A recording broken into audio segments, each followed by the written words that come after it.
So Welcome to Derry, episode 1, just released. And honestly, it's pretty good, actually. Much better than I thought. This would just be a quick little video. Maybe I'll do a more in-depth one later, but I just want to get my quick thoughts out about this episode and just like what this show is overall and how well does it fit into like it as a franchise. As you can see in the trailers here, that you're going to be getting some like Native American stuff, and that is like in the movies and in the books. They know a lot more about it than like anybody else. They've kind of had to deal with him for a while, so I'm kind of excited about that. I want that to be explored more in depth. Because we only have one episode, this character here is basically your new Georgie for this series, at least right now anyways, and you know exactly what that means. What happens to him is quite crazy, and they kind of hint at it early. Apparently he comes from like a very like either a poor family or just like abusive family, something like that, and his fear was like the most perfect family, which he encounters later in the story when he's running away. So, like, it knows how to like toy with your fear, so it's like it goes from like, oh, I'm being saved,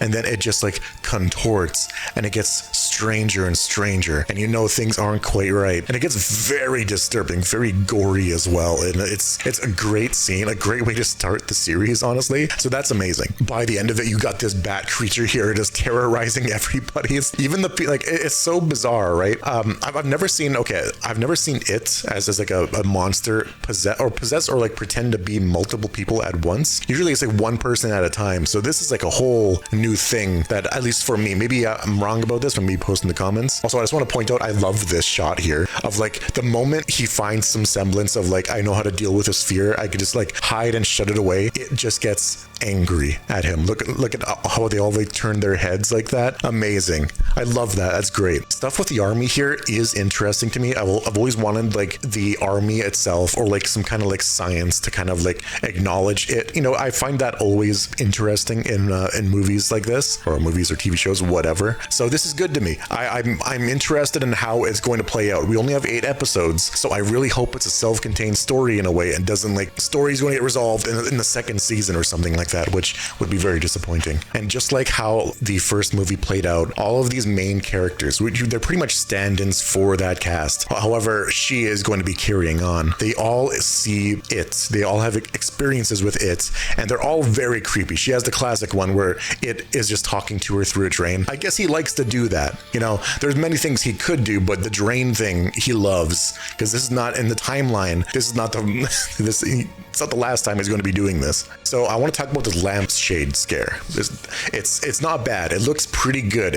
You know, in terms of actual scares, you gotta like keep in mind, it is not really a property, let's talk about the 90s one, where it's actually scary, right? Like this is not, it's more interesting. It's a good like Halloween thing, right?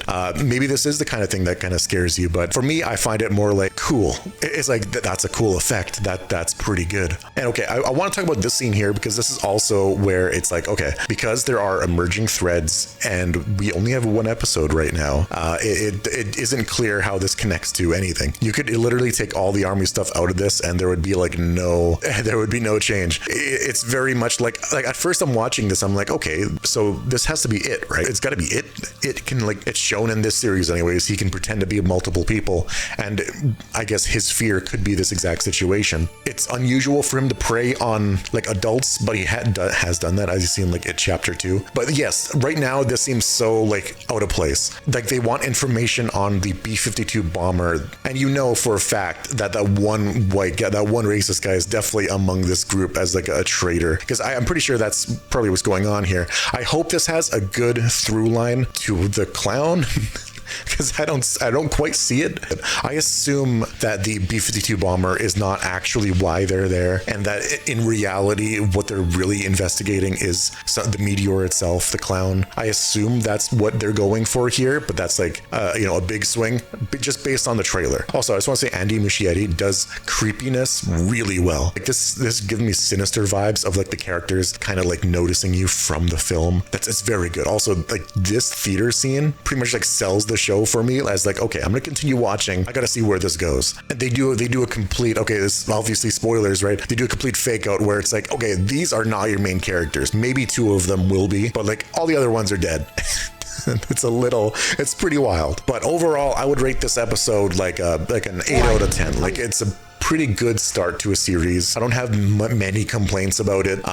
It's hard to really complain about a show when it just kind of began. You don't quite know where it's going yet, and you like I said, you got to see where the threads lead up to. So it's good. I would highly recommend you go out and see this. I mean, you throw on HBO and watch it. But anyways, thank you for liking this possibly short or video. I don't know what form this will take. Make sure you subscribe for more Film Tyrant content. Anyways. And also post what you think in the comment section below. I really like to know how this show is hitting people, especially long-time It fans. But yes, have a good day.